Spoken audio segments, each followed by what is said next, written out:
Okay, hello and a very warm welcome to everyone who is there, um, who's watching this video. I'm also hoping that every one of you is doing fine in these trying times. Well, one request, please, if possible, feed the stray dogs which are outside your home because as of now they are not getting their or they are not getting the usual the food which they used to get usually from the different restaurants and the hotels and the food courts, food carts. So please, if possible, feed those stray dogs.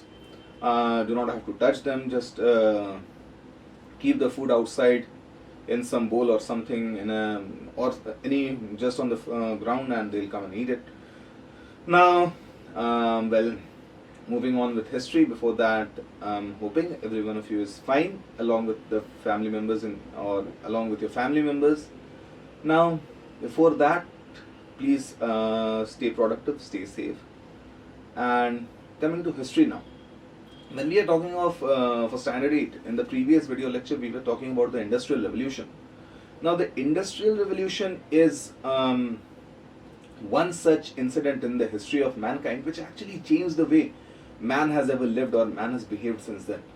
And if we talk of the different incidents which has happened in the world or which has happened in the human history, Industrial Revolution is one such thing which has huge amount of implications and which has huge amount of effect on the way we are living now.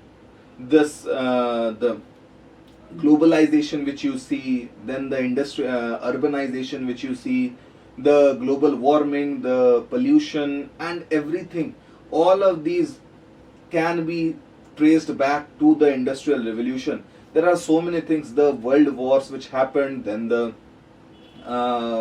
so many inventions, so many discoveries, Google, Facebook, Instagram, Twitter, all of these can be traced back to the Industrial Revolution. So Industrial Revolution is a very important milestone, a landmark in the history of humankind. Now, when we talk of the impacts of Industrial Revolution, there were many impacts. As I just said, even the world wars were an impact of the Industrial Revolution. The coming of the Britishers to India, then the capture of India by the Britishers, all of these were impacts of the Industrial Revolution. Now, there are, when we talk of impacts, a few important ones were the rise. First one comes the rise of capitalism. Now, what is capitalism? Capitalism is nothing but when we talk of capitalism, it means that there is some class or there are some groups of people who own the capital. What is capital? In economics, capital means anything which can bring in more money or anything which can bring in more investment. So if I am talking of capital, people, capitalists, who are capitalists, those people who have such kind of money or such huge amounts of money which can give them more money in return, those people are called capitalists, or as you may say, the industrialists. Now, when there are capitalists, they will be forming, or the capitalists will be investing their money in industries, and we will be getting industries, we will be getting factories, and who will be working in those factories? We'll be having the laborers. So we have two classes in industries. One is the owners or the owning class or the capitalists, and next comes the laborers or the working class, whoever or the officials who are working in the industries. Everything, they are under the working class. So there are two classes which comes under industrialization or during industrialization. First comes the capitalists, and next there is the working class. Now, due to the Industrial Revolution, there was a huge amount of increase in the industrialists and the capitalists, because as people started investing their money in industries and businesses, their money started growing, and more capitalists started coming into this line or into the limelight. That is why this Industrial Revolution gave birth to a new class of people called the capitalists. Before this, the capitalists, the people who were there, who were having huge amounts of money, they were able to use their money, or they used to use their money just to lend money to other people and take back money as interest. But after the Industrial Revolution, the people who had a lot of money, they started investing it in industries. Thus, we started getting a large number of capitalists. Now, when there were capitalists, there were also the working classes. And due to this, or one class, the capitalist class, started getting richer, and the other class was not that rich. The working class, they weren't that rich, and the working class people, they used to get paid less. The working class people did not have much facilities for themselves. The working class people did not have proper places to live. The working class people used to live in very closed, dingy quarters. Now, these were some of the problems also which came up due to the rise of the capitalists and the working classes. As of now, also, you may see, if you go to Mumbai, if you go to any big city, you will find that there are so many slums, and people are living in those slums. Why? Because they cannot afford to live on the salary which they receive, on the little amount of money which they receive. They cannot afford to live in very big places or big apartments. That is why they live in very shanty, they live in very dingy quarters, and those are called the shrubs. Sorry, uh, the slums. Now, there were this was one of the major reason of problems which came on later, but we'll be discussing about those problems maybe sometime else. Next, there was also the emergence of new cities. This was an impact of industrialization. Industrialization gave rise to urbanization. When people in the villages, they understood that more more avenues of getting employment, and also more avenues of getting money, and there are more chances of earning money in there is more chances of earning money in the city where the industries are located. Those people started moving in mass from the villages to the cities, and thus their migration started happening, and in urban centers or urban areas and cities started coming up. So we had huge number of increase in the number of cities, and this urbanization was one such impact of the industrial revolution. Now, along with this, a very important and a very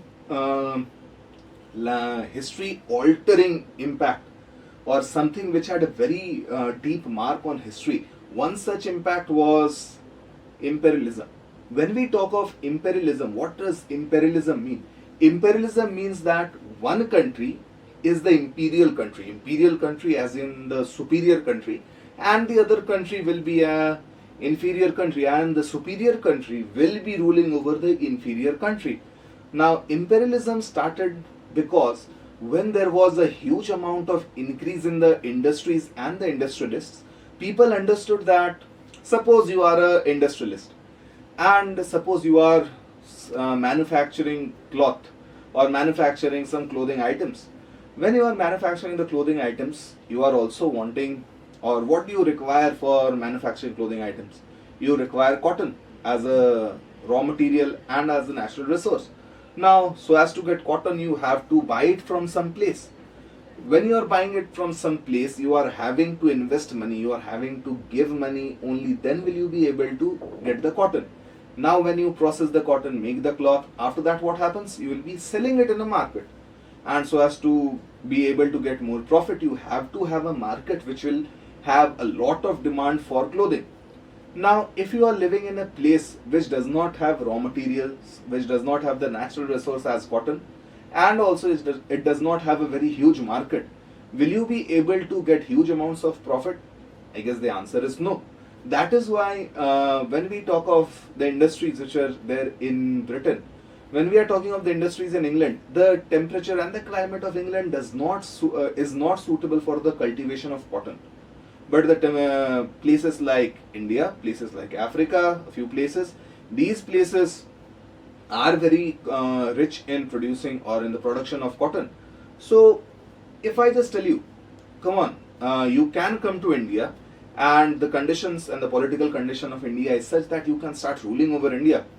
And if you start ruling over India, what happens is the cotton which you will be buying from India will now be, you will not be able to, or you will not have to pay any price for that. Isn't it a very favorable scenario for you? Yes, it is. That is why the Britishers, due to the huge amounts of natural resources and the raw materials which India produce, that amount of resources, if the Britishers understood that if they could get those natural resources from India without having to pay anything, then it will be a very favorable situation.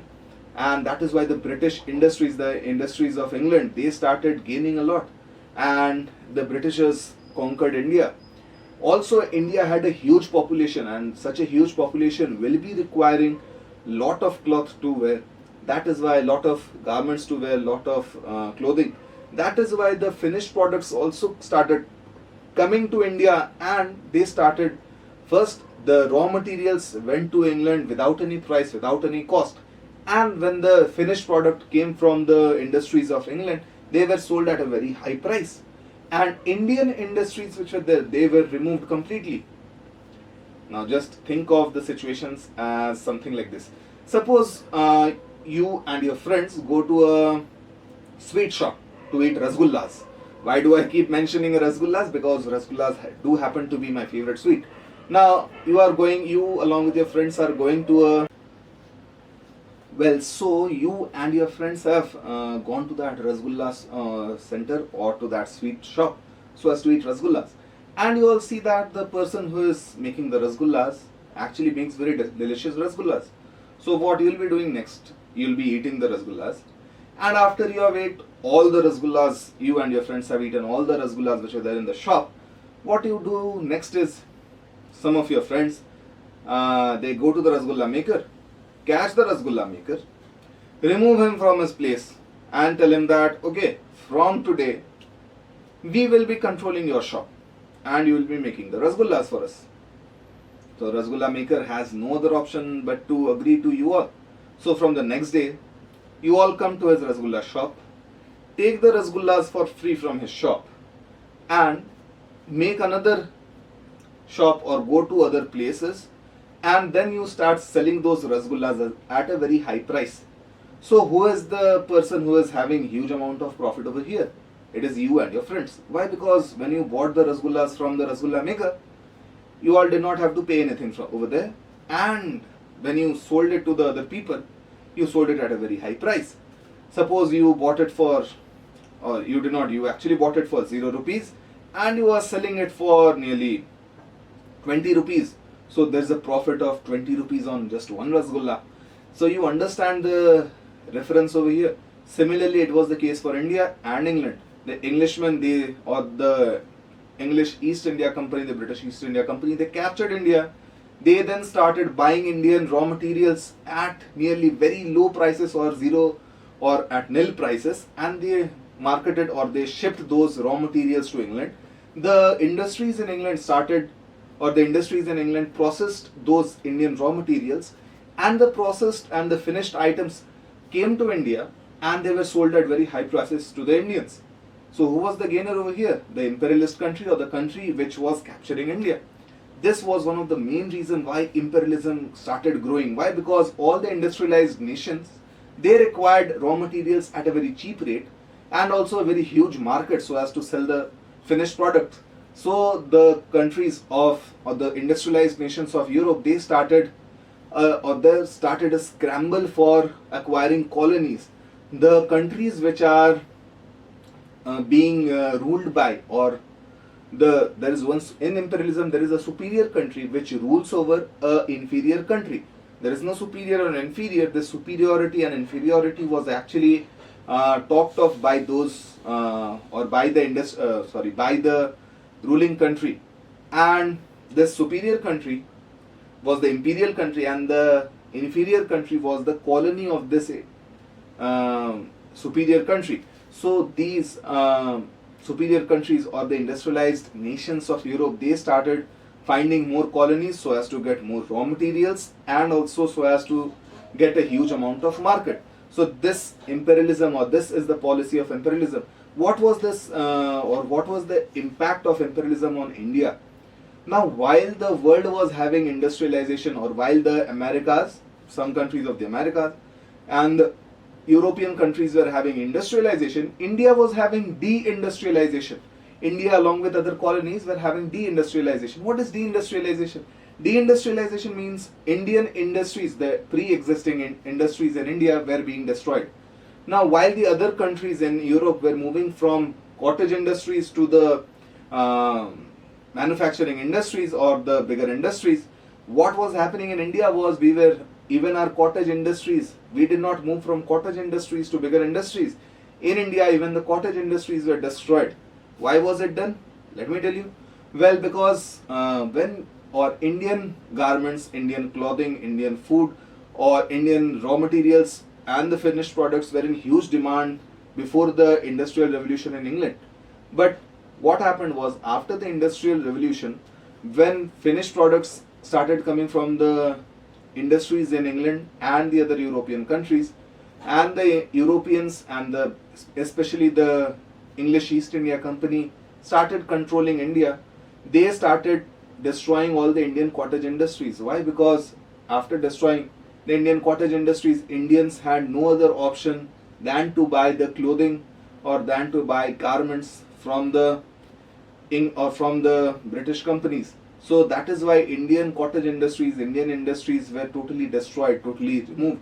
As in I told you about that Rasgulla maker, similarly. So Indian cottage industries were removed. India was having a deindustrialized period. India was used as a marketplace for selling the finished products of England. India was used as a place from which the raw materials could be taken. So these were the impacts of industrialization in India. Then also, because of these reasons, India's industrial revolution came very, very late after India got independent from the Britishers. So these were some of the impacts of the industrialization and the industrial revolution. I hope you all understood, or I hope you all can understand or make some assumption as to how important the industrial revolution was for the world, and why there were so many changes, or why so many changes which we see today, or so many things which we take for granted today, these changes happened, or these changes took place because of the industrial revolution which happened way back in the 1600s and the 1700s in Europe. Now, well, okay, so we are done with the chapter, and I am hoping that you all understood. If there were any problems, please mention them in the comment section, and if possible, please subscribe to this channel, and also keep sharing the videos. Not only this, anything which you find informative and educational. Till then, please stay happy, be happy, and stay safe. Thank you.